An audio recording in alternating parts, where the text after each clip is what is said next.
ಕರ್ನಾಟಕ ಜನತೆಗೆ ಎ.ವಿ. ನಾಗರಾಜ್ ಮಾಡುವ ನಮಸ್ಕಾರಗಳು. ಶ್ರೀರಾಂಪುರ ಕಾಲೋನಿ, ಮೋಟಗೊಂಡನಹಳ್ಳಿ ಗ್ರಾಮ ಪಂಚಾಯಿತಿ ವ್ಯಾಪ್ತಿ, ಸೋಲೂರು ಹೋಬಳಿ, ಮಾಗಡಿ ತಾಲೂಕು, ಬೆಂಗಳೂರು ದಕ್ಷಿಣ ಜಿಲ್ಲೆ. ಈ ಸ್ಥಳದಲ್ಲಿ ನಾವು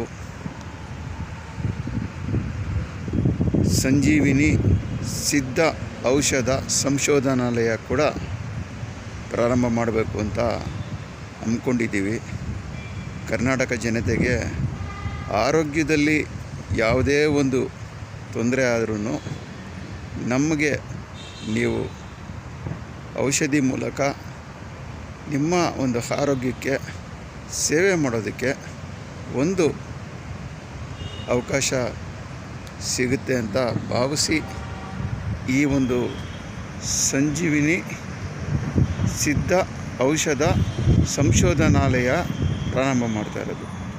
ಜೈ ಹಿಂದ್, ಜೈ ಕರ್ನಾಟಕ.